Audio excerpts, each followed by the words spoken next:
Association, and we are very pleased to host today this panel to protect journalists event ahead of the United Nations General Assembly. ANCA, our association, is supporting the initiative to protect journalists campaign and to appoint a special representative to the Secretary General of the safety of journalists. Actually, we tried a couple of times this year to present the issue directly to him. Didn't fly much so far, so now it's your turn to push it. And I'm very pleased to have with us Joe Simon, Executive Director of the CPJ, Committee to Protect Journalists, and Christophe Deloy, that is the Secretary General of Reporters Sans Frontières. They're going to have a small presentation, and after them, Yara Bader, that she's for the Syrian Foreign Media Director, and Dunian Miljatovic, that is the Russia representative for freedom of media, and Raza Rumi, that is a Pakistani journalist that survived the murder attempt in 2014, and Maria Idalia Gomez, that is a Mexican journalist. They will have their own speech, and we will start the Q&A so you can have all the question and answer that you need. And now, Joe is yours. Okay. Thank you very much for attending this. Thank you. Thank you, Gianpaolo, and thank you to ANCA. It's a pleasure to be here with you to discuss such an important issue, and also with my colleague Christophe. So I'd like to begin first by noting that this is the first time that CPJ has quote-unquote legally participated in a UN event, meaning that we have ECOSOC accreditation, and for all of those here representing member states who supported our efforts to obtain the accreditation, I'd like to offer a sincere and heartfelt thank you. So now on Tuesday, when the general debate begins, we will see a parade of world leaders speak to the General Assembly. Some will offer policy arguments, some will make personal attacks, some will seek consensus, others will be provocative, inflammatory, and even mendacious. In other words, governments and their representatives will enjoy their freedom of expression. This is because the notion that conflict can be managed through dialogue and that debate leads to consensus and progress is baked into the fabric of the UN. But what about the rest of us? And when I say the rest of us, I'm not talking about the people in this room or in this building.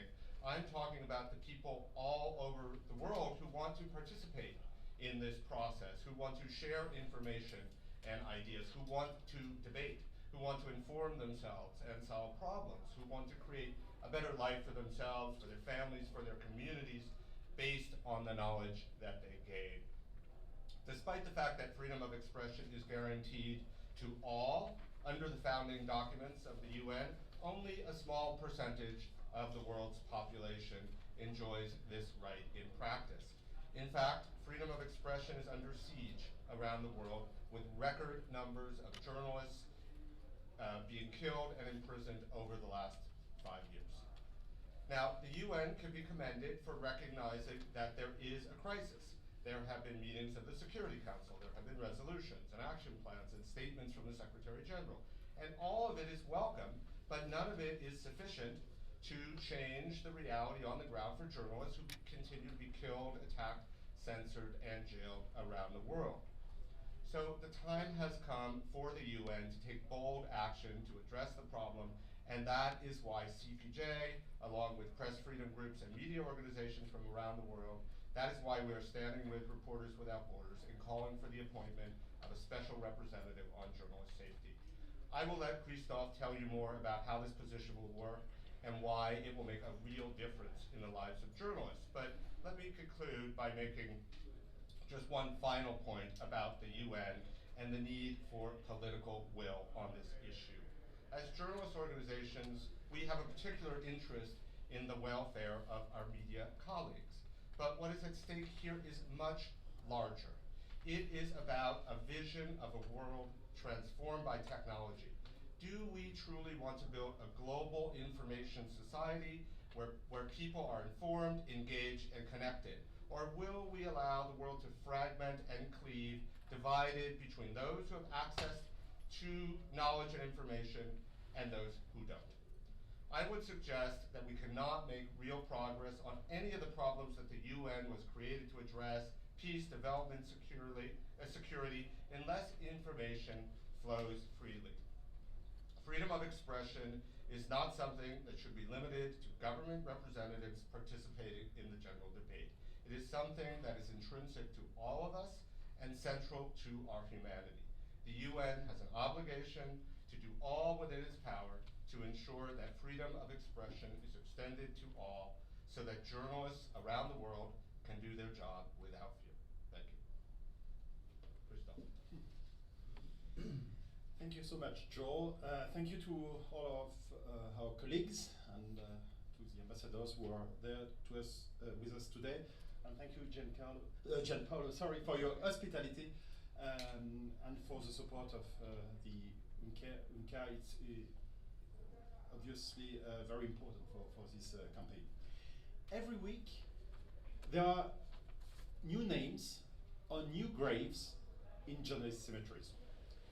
In July, on July 20, in Ukraine, a journalist, Pavel Sheremet, a famous investigative reporter, was killed in the blast from bomb placed under the seat of the car he was driving. The day after, in Yemen, a very young journalist, he was aged 25, Abdelkarim Al-Jarbani, was shot by a sniper. Some people could consider that the statistics regarding the killings of journalists are not relevant, are not significant. At least 800 journalists have been killed in the course of their jobs in 10 years. But those who consider that it's not significant, of course, as compared, for example, with the statistics of all the civilians killed at wars or by violent groups in peacetime, do not understand one thing. It's that if journalists are not protected, they won't be able to report, to investigate, to speak the truth, to be democracy watchdogs. The international community must understand that if you can save one journalist, you encourage hundreds of other journalists, if not more, to resist self-censorship and bring factual truth to millions of people.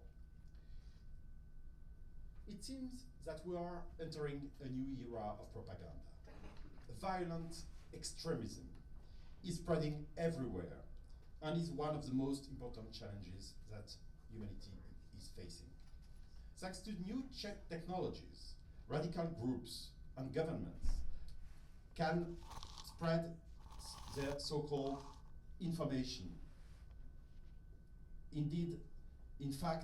Their fake facts, their hate speeches, their information with hidden interest, their lies. Both state propaganda sometimes, but radical groups propaganda encourage radicalism and violent extremism. Journalism is peaceful. Peaceful journalism is an essential tool in the fight against violent extremism, as Ban Ki-moon himself underlined in his plan of action to prevent violent extremism. But journalists are also in the forefront of the other challenges that humanity faces, from corruption to environmental issues. And they are killed for covering these issues. As you know, a large number of resolutions now have been adopted by various UN bodies for years regarding the protection of journalists. A UN action plan has been put in place, but there is, unfortunately, a huge gap between the norms and the reality on the ground. The figures make it obvious. We need a UN Secretary General Special Representative on the safety of journalists. This special representative would be, first, and there are 3 points. First, an effective warning mechanism. The UN Plan of Action on the safety of journalists and the issue of impunity calls for the creation of an immediate emergency reaction mechanism accessible to groups and information bodies. The special representative would perform this function. For the moment, this function has not been created. The special representative would serve as a warning mechanism to the Security Council, allowing for the rapid implementation of the UNSC's tools for action. For instance, establishing mediation mechanisms, ordering a fact-finding mission, or establishing an international commission of inquiry. Second function of this new position. A special representative would develop and encourage the adoption of a unique and harmonized strategy as recommended by the UN Action Plan for all UN organs, funds, or programs on the issue of the safety of journalists and impunity. It would make sure that the safety of journalists is incorporated in UN peacekeeping missions, development programs, UN Women, etc. It would coordinate the network of focal points on issues regarding the safety of journalists. Third point, it should have a real political weight within the UN system. And that's not the least point. This special representative could monitor compliance by member states with their obligation under international law, under the UN resolutions. It would empower the actions of existing UN mechanisms, especially the UN Plan of Action, the work of the Special Rapporteur of the UNESCO. We launched a campaign. We called on the creation of this position on May 27th last year, when the last resolution has been adopted by the Security Council regarding the protection of journalists. We met Ban Ki-moon and asked him to create this position last June. A large coalition has been established, and I'm really satisfied, and I would like to thank you all for being there. You are key members of this coalition to call on the UN and member states to create this. Now, we can announce that more than 100 organizations, international, regional ones, support this campaign. There are international NGOs, such as the CPJ, Freedom House, Human Rights Watch. There are editors and publishers, organizations, and the WANIFRA, the World Association of Newspaper, is a key supporter for this campaign. But also local NGOs in all the countries, the Gulf Center for Human Rights, the Afghanistan Journalists Center, Brazilian Association, etc. The last one, last week, for example, where the Libyan Center for Freedom of the Press, the Tunis Center for Press Freedom, Nawat in Tunisia, and the Overseas Press Club, for example, but also the Sveriges Radio in Sweden. Media outlets everywhere, Bangkok Post, The Hindu, New York Times, Guardian, Manorama Online, Helsingin Post, etc. Press agencies, Associated Press, AFP, journalists such as Mazen Darwish, and even the UNESCO is supporting it. Things are going forward thanks to the work of this coalition. We are really glad to learn that a few months ago, a group of friends has been created at the initiative of 3 countries, Lithuania, Greece, and France, to work continuously at the UN on the safety of journalists. Many countries from each continent have already joined the group. Some of the countries among them are Argentina, Brazil, South Korea, Tunisia, Lebanon, and Senegal. And a lot more should join in the next few weeks. The UN must take action now. Ban Ki-moon himself said that the current UN system regarding the protection of journalists is a failure. That's the word he used himself in a report that he published last year in August. It should be part of Ban Ki-moon's legacy to improve the UN system.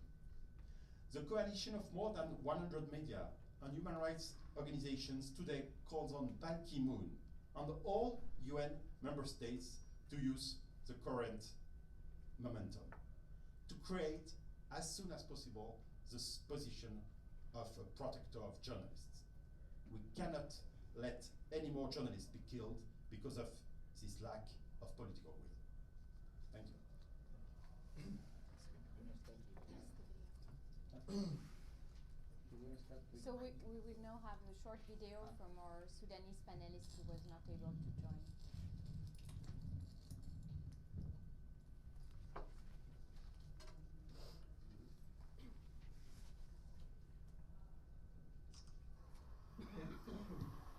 Ladies and gentlemen, good afternoon.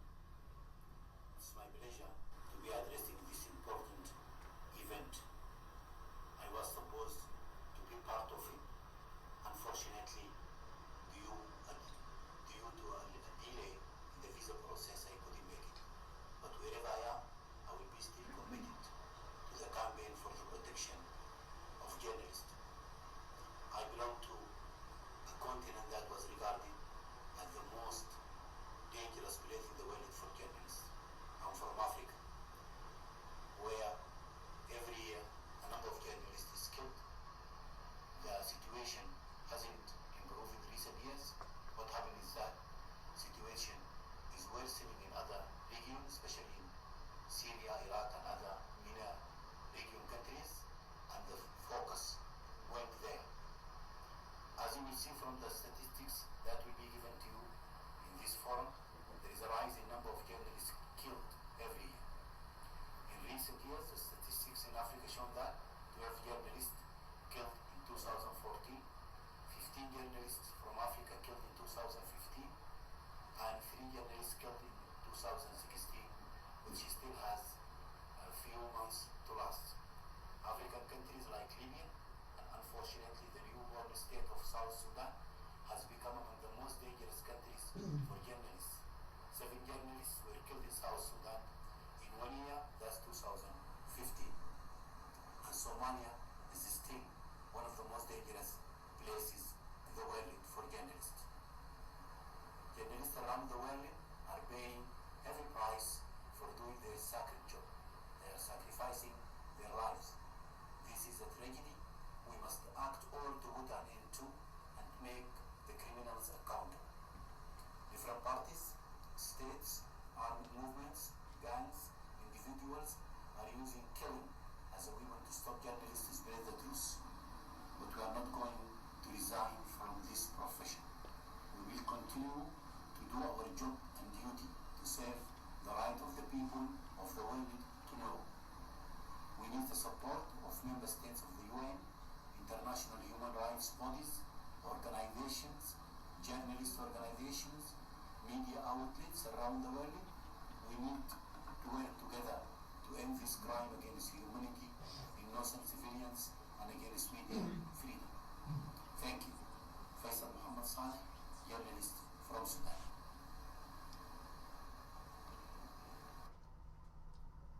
Okay. Thank you. Welcome everyone.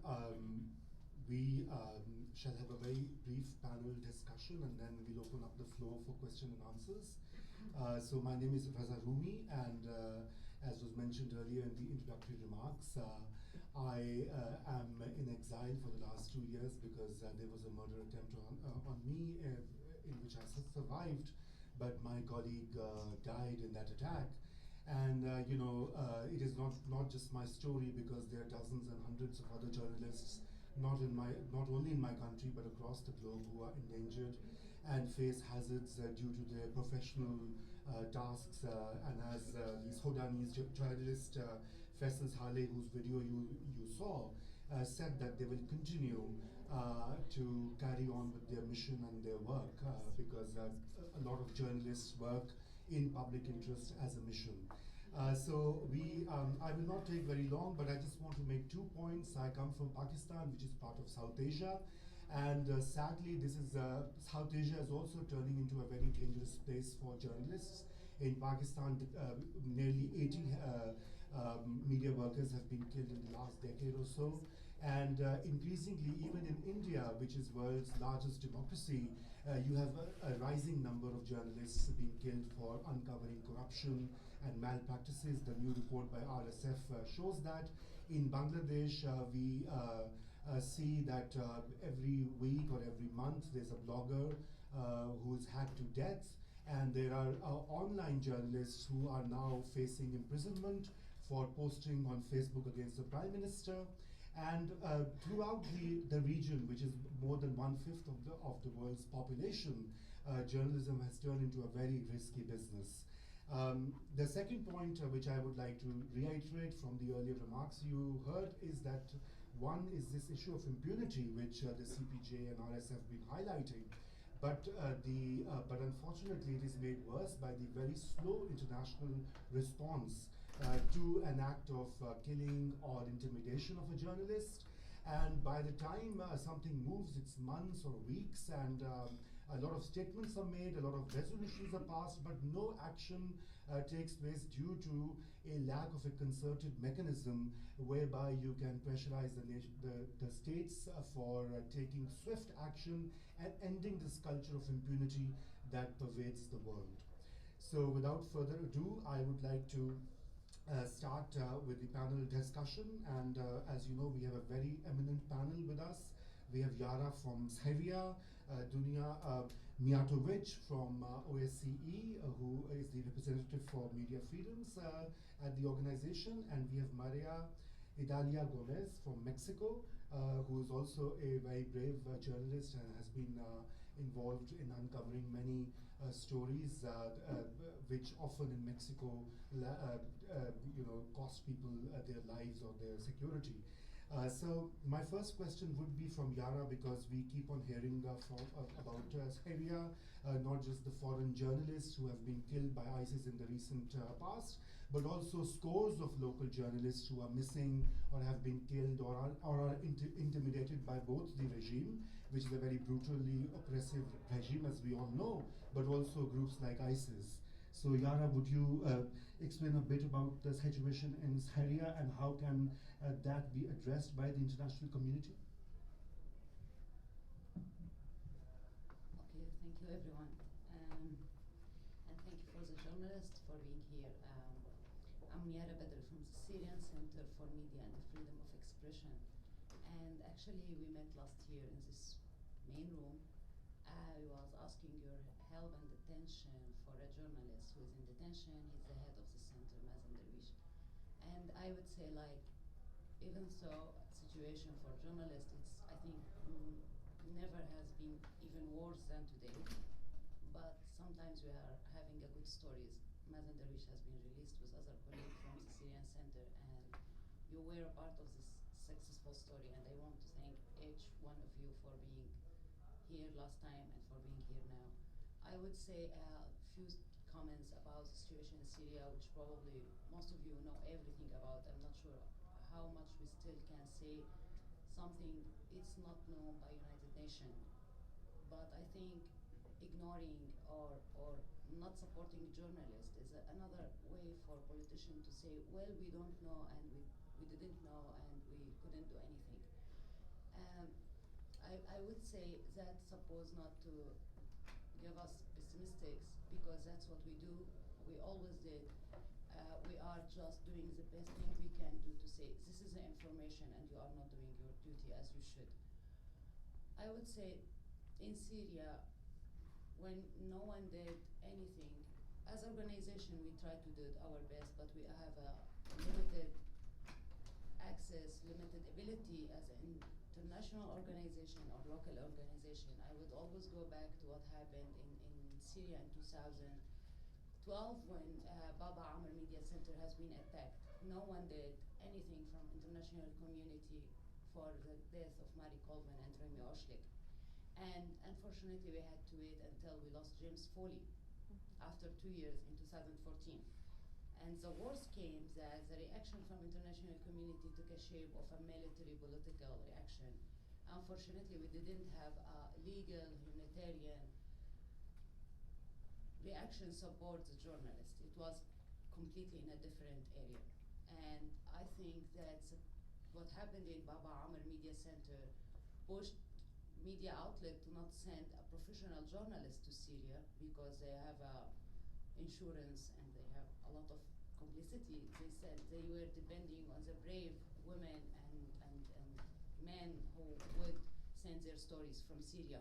But we had so much higher number of the deaths of journalists in Syria, or media worker, let me say, media worker. And some of them, by the way, were even under the legal age. Mulham Barakat, when he was killed, he was a journalist photographer. When he was killed, he was 17 years old. What I want to say, that's this general story.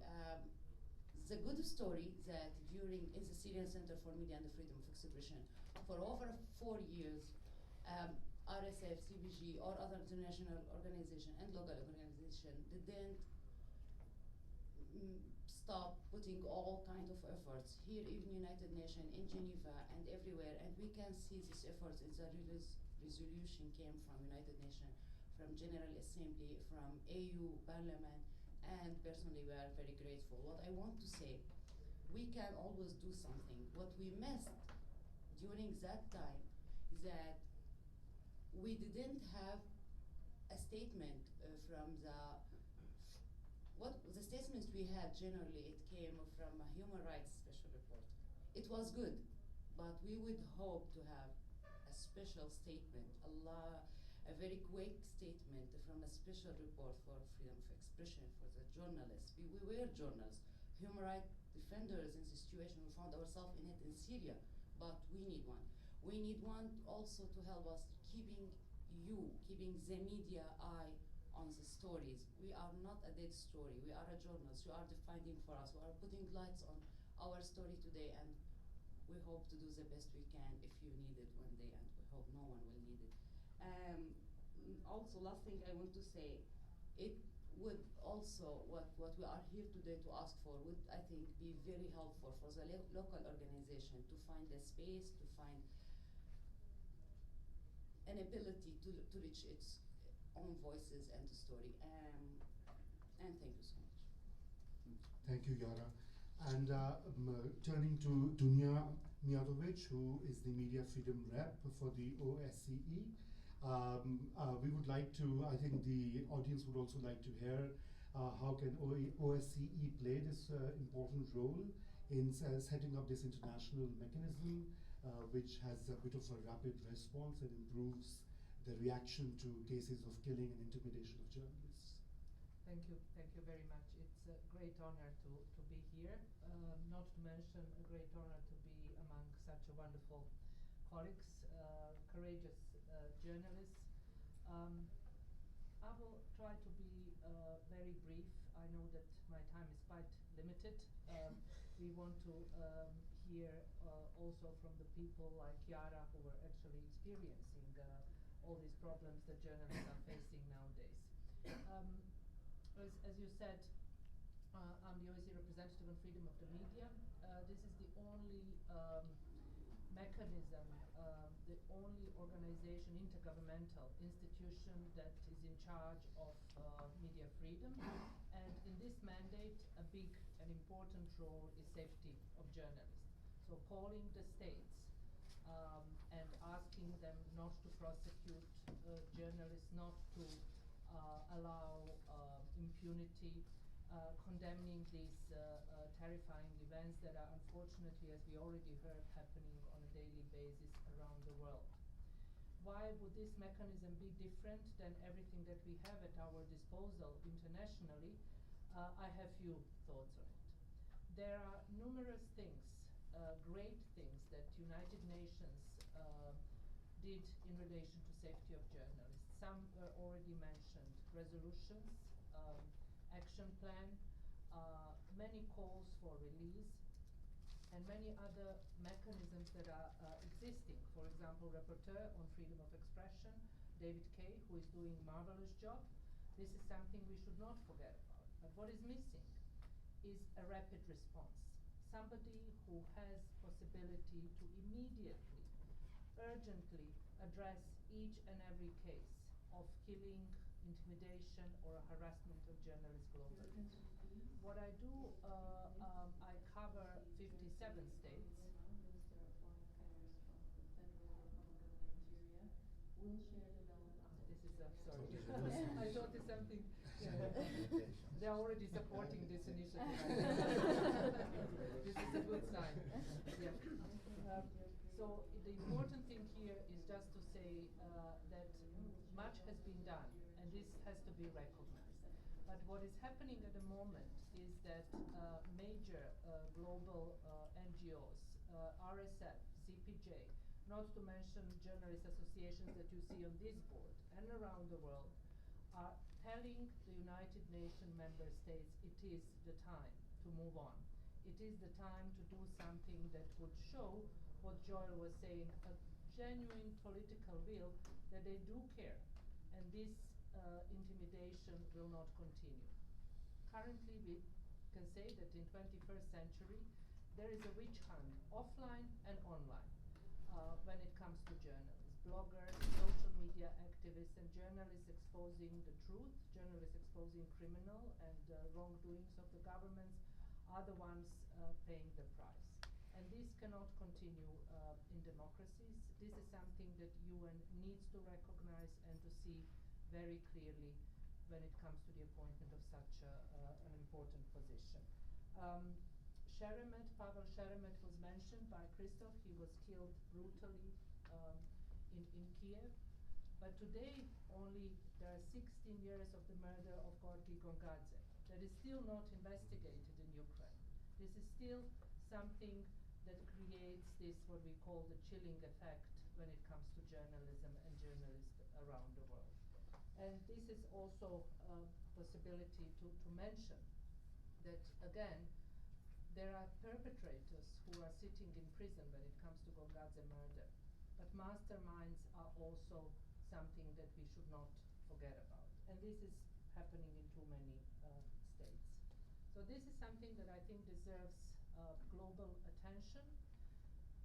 And it also deserves a recognition of a difference this role would perform when we look at what is existing and recognize the work of people that are doing a tremendous job. As a regional representative covering 57 states, I'm working closely with David Kay, I already mentioned, but also with Edison Lanza, American states, Pansy Tlakula, African states, but there is no one single person that can dedicate his or her time in relation to safety of journalists, impunity, and all issues that are related to the protection of this profession that we have to protect, otherwise we are going to face even greater difficulties for our societies. Thank you very much. That is indeed the message from here, that there ought to be global attention to this vital issue. So I'll turn to Maria Idalia Gomez from Mexico. And Maria, we have cases of state repression and state and arresting or ordering the murder of journalists.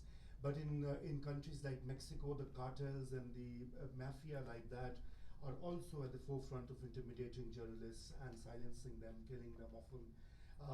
Would you like to share some of those experiences and how can we overcome this tricky situation? It's very complicated. Thank you very much for the invitation.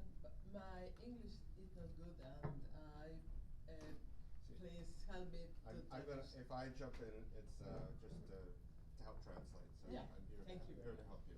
Thank you very much.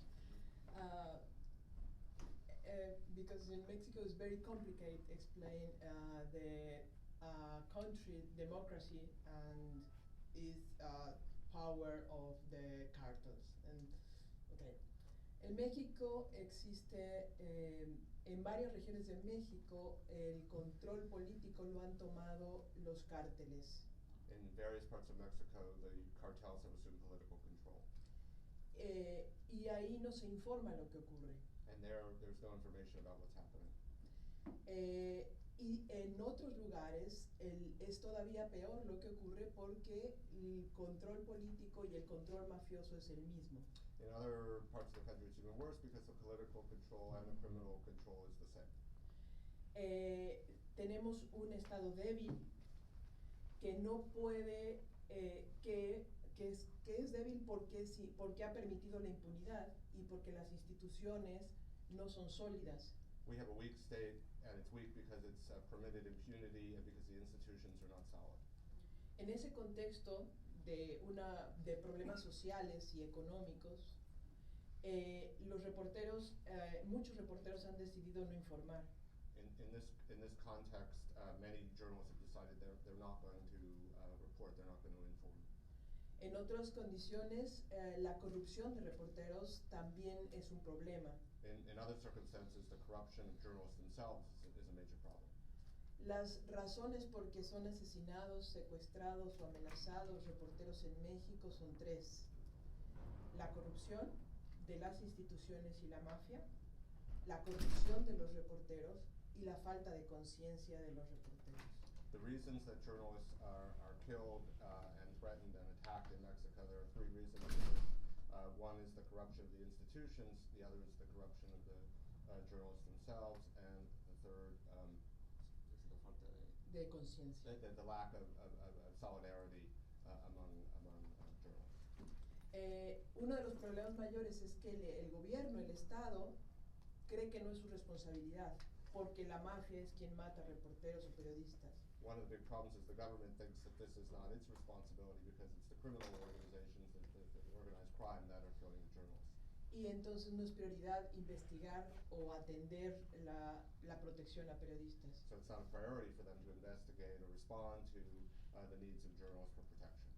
En este momento en México hay una ruptura política muy fuerte. In Mexico right now, there's a strong political rupture. Y eso ha facilitado que los grupos criminales o el poder político corrupto esté tomando el control de lo que se informa y cómo se informa. This means that corrupt political groups or organized crime are taking control of what's being informed and who informs.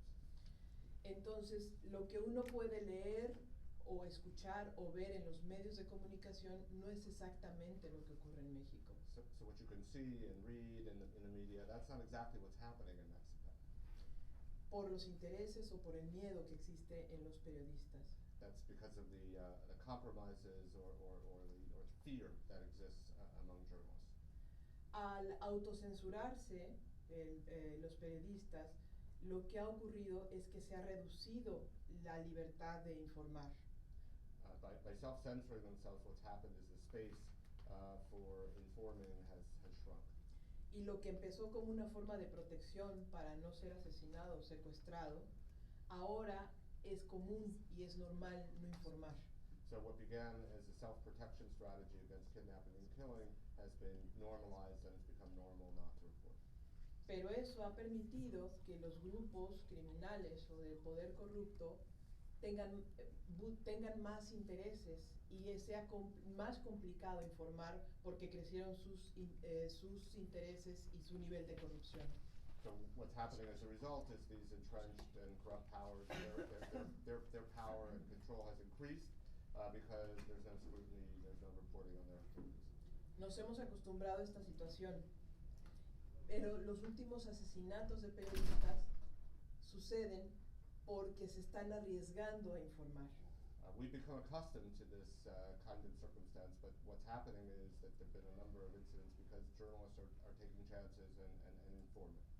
Y tantos años de violencia nos han dividido, nos han cansado como sociedad, como periodistas, y han provocado que perdamos la esperanza y abandonemos a nuestros compañeros. So these years of violence has divided the society, divided the journalists, and meant that we're just exhausted from this fight.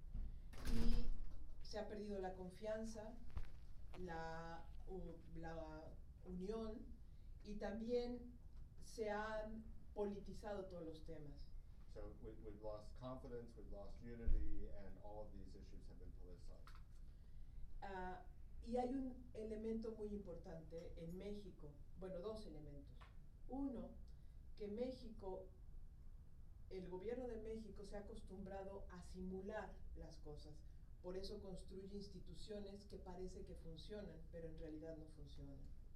The reality is the Mexican government has developed a strategy of assuming these responsibilities and building institutions that don't actually do anything.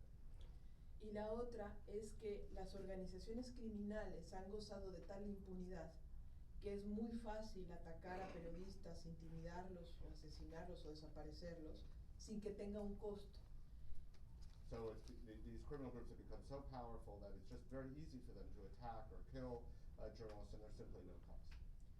El problema es que eso está extendiendo en Latinoamérica. Les ha funcionado tan bien en México que los modelos se están llevando a otros países y que no están tan preparados y que están siendo sorprendidos como lo fuimos en México. The strategies work so well in Mexico that it's being extended to other parts of the region, to other countries that are even less prepared to deal with this threat. Y tenemos en Latinoamérica estados muy débiles y corruptos. We have very weak states in Latin America, very corrupt states. Eso es muy común. Entonces, necesitamos soluciones integrales en donde participen muchos más países y un comisionado sería la voz que presionaría a gobiernos como los nuestros, como el mexicano, que busca solamente simular que está haciendo cosas.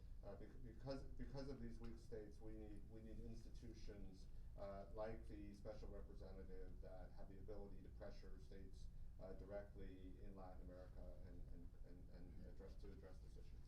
Y es el momento oportuno de hacerlo, porque las condiciones en las que estamos viviendo, en la crisis política que nos encontramos, van a empeorar la situación. This is the moment when this has to be done, because the crisis we're living through, the situation is bad and it's getting worse. Thank you very much, and thanks, Joel, for excellent translation. Rapid translation. And may I add that Maria's rather succinct description of Mexico's situation also leads to what Joel, you've been writing about self-censorship. And other than the physical intimidation or use of violence, an increasing trend across the globe is that journalists are now so afraid that they censor themselves. But I think we will go to the audience now, and perhaps someone would raise this question, or I will come back to you to get more James answers. from Al Jazeera. Oh, take this. Take this.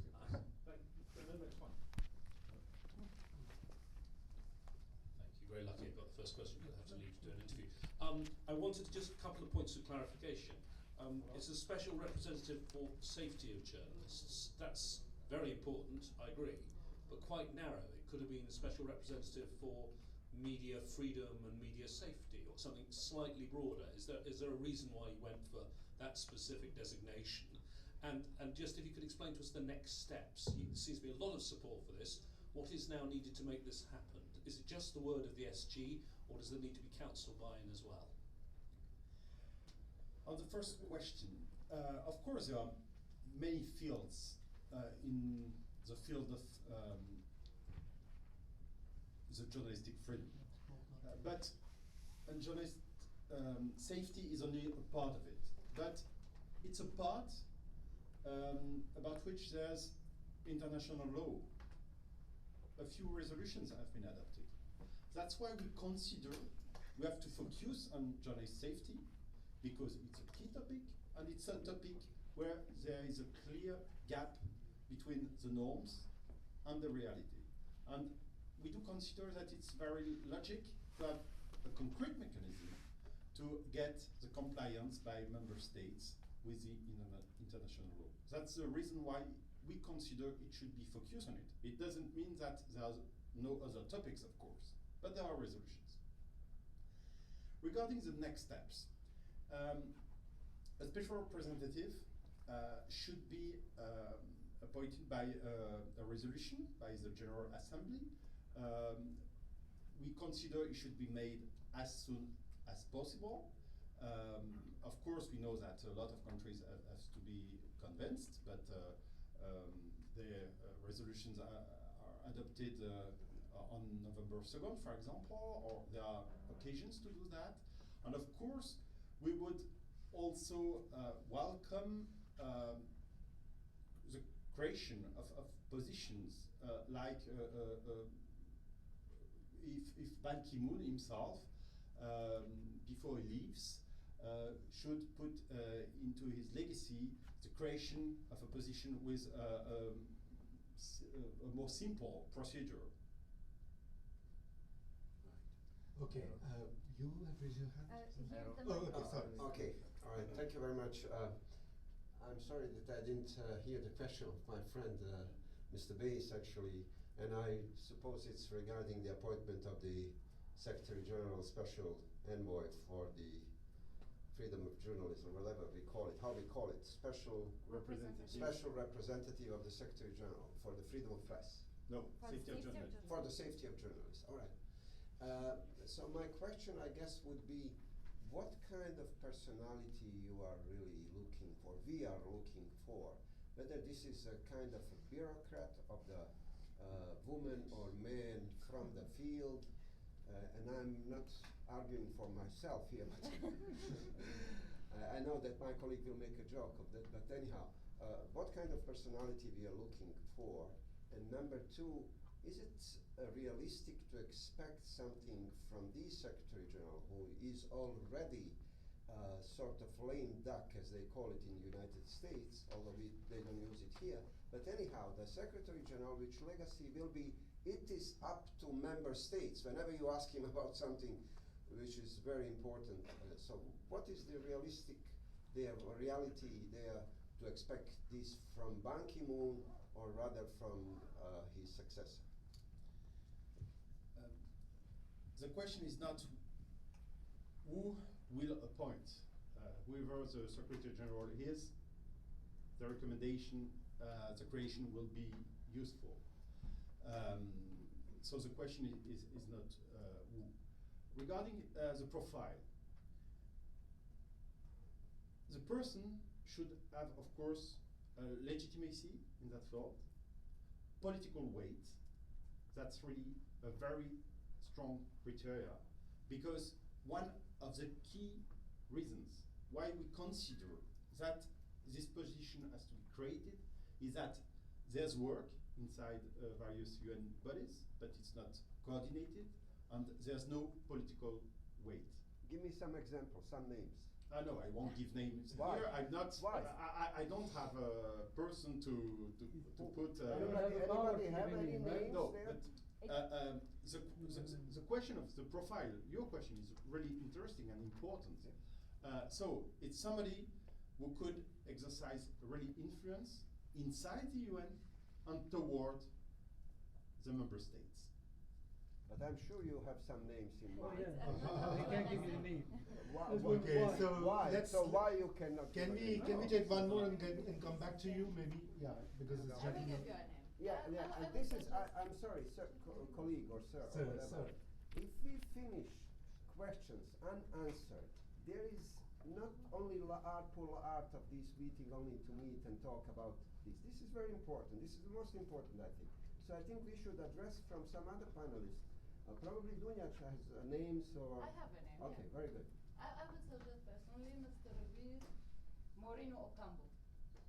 He's not a journalist, but he's a man I would trust he will do his best. And let me say, if I understood your question correct, you are not arguing this character of person or that character, me or Mr. Exactly. Christoph. What you are arguing about how effective he would be, and I think that's related to 2 points. The first point is his mandate, which we hope to have it as much as biggest as we hope. And the second, his capability of being creative and doing the hard work on the hard moment. And I would agree with you, mostly we are going to have some bureaucratic works. But it's our duty, and that's why we are here, to open the door. And we are going always to dream to have the right one in the right moment, in the right place. But if we are just worrying of the bureaucracy, I think United Nations is going to be very small. Like, you know. What? Like United Nations is going to be very small building if we are just going to close everything because of bureaucracy. Like, we have a lot of bureaucracy everywhere. So we are doing our best to have the right mechanism, and we are going to continue looking for the right person. Yeah. Yes, my name is Stefano Baccara, Radio Radicale in Rome and La Voce in New York. No, it just I'm not sure, but from your when you spoke the first time, I thought that you said something like we presented this and we talked to Ban Ki-moon, I believe June 2015, did you say that? 16, also just 2 months ago. Yes. And the proposal was presented to him just 2 months ago or 1 year ago? Just because important to the question that. No, we met him last June. So that proposal formally was presented to him. But we started speaking about it in May 2015. No, my question was this: is in this very, I believe, very very important press conference, and I command all of you to have it, is how we can help. In the sense, we are journalists, we're all journalists here, right? And if you see in these last 2 months, if you already saw it, some obstacles, something that, okay, we presented and we can see right away this is not the right man. Maybe, like my colleague said, because he hasn't enough time, only 3 months. But what are the obstacles? So isn't this the place just to really say openly, so we can actually quote you, right? Exactly. These are the obstacles to have this. Exactly. We presented this proposal, and there is this, I don't know, this block of countries, there is this, whatever it is. I understand, yes, this is a very bureaucratic building, and bureaucracy is a fact, but we believe that for proposal for this is, yes, there is bureaucracy that will take some time, but it really is a political. We all saw how in the last G20, how the president of Turkey was welcomed, even by President Obama, and they were sorry for what happened to him. Well, we all know, thanks to also the CPJ organization like yours, that before the attempt of the coup, before, months and years before, he was crushing media in Turkey. And so, who is really opposing a proposal like this inside this building? Thank you. No, I'm really not able to answer who is opposing. What we can say is that the creation of this group of friends is really good news. That it seems to grow really, and we notice that the political will is growing.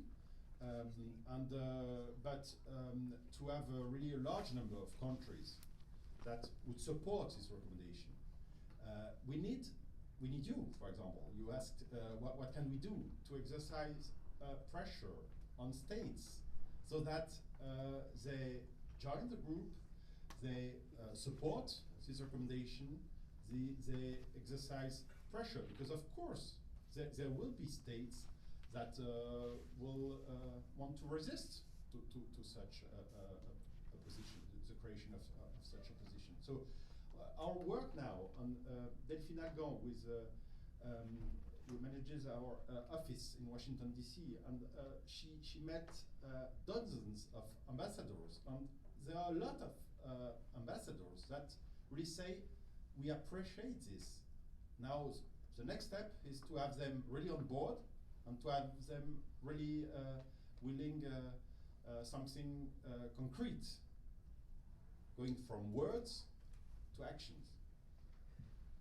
I would just add one from my point of view, and I commend RSF for leading this effort. But from my point of view, the risk is not as much opposition as indifference. It's about indifference. It's about making the case to member states that they have to care, that this is something that is very much in their own interest, because obviously that's what determines the action of sovereign states, but it's in the interest of the United Nations as an institution and its mandate.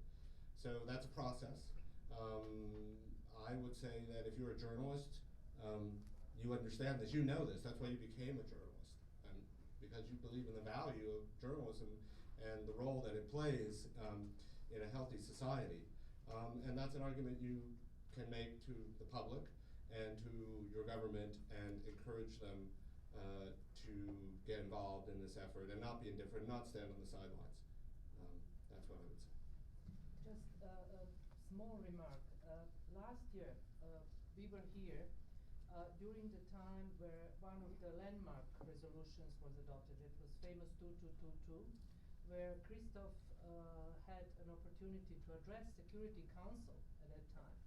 And this was at a time when Lithuania proposed this resolution, and for the first time, under the roof of the United Nations, we heard this proposal that came actually from Christoph, who had a possibility, the only one who had actually the possibility to directly address Security Council and to propose this particular position with the explanations. At the same time, we were having a side event.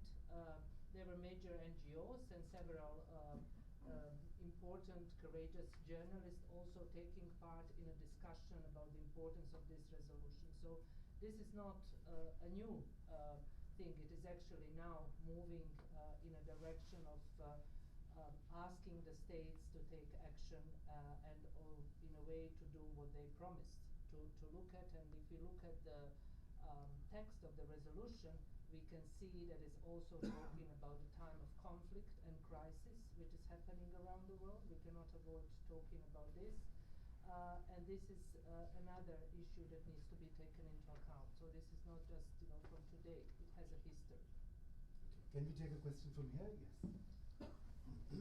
Thank you very much. My name is Luis Bermudez. I'm ambassador of Uruguay to UN, and currently member of UN Security Council. So first of all, it's not a question, it's just a comment.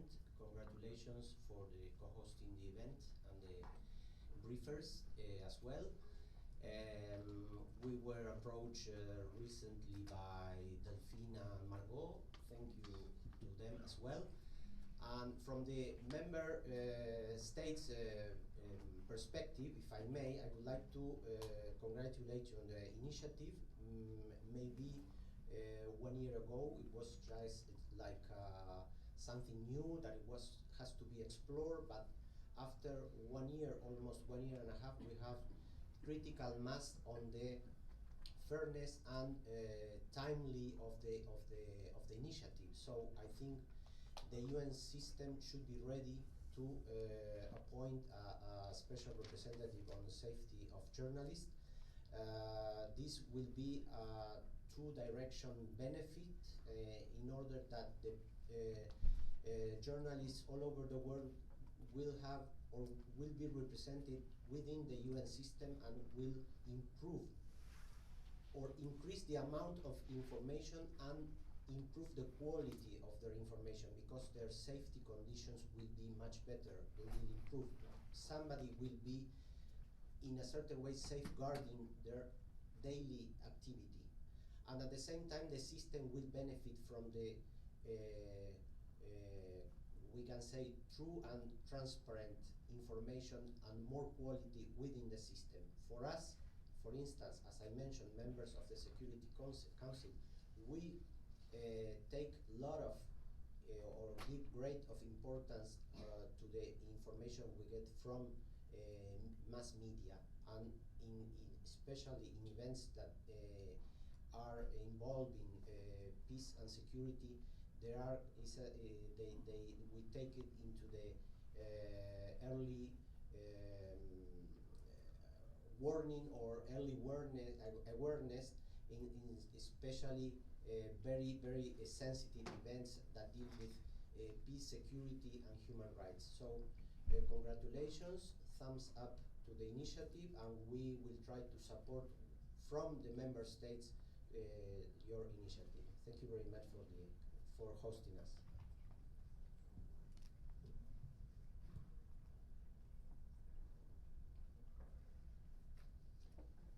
Is there any other question or remarks? I think it's with the word of the Ambassador of Uruguay and the hope that is doing his job inside the Security Council to promote the cause, because it would be really effective from that chair. And we thank you very much for coming. Thank you, Christophe. Thank you, Joel, for all the panelists for this event. I hope we're going to do it again. And I'm not optimistic after 30 years at the UN it's going to happen soon, but I'm sure we're going to be here again and talk the same subject with a little more progress to announce. Thank you very much. Thank you.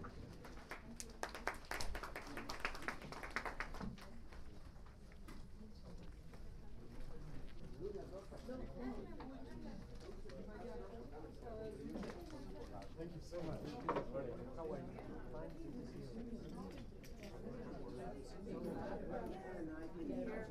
Yes, the same here.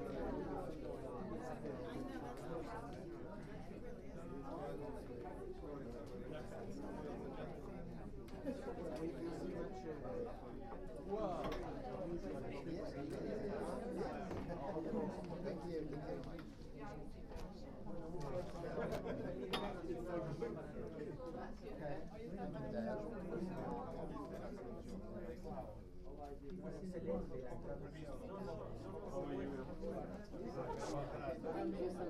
Yes,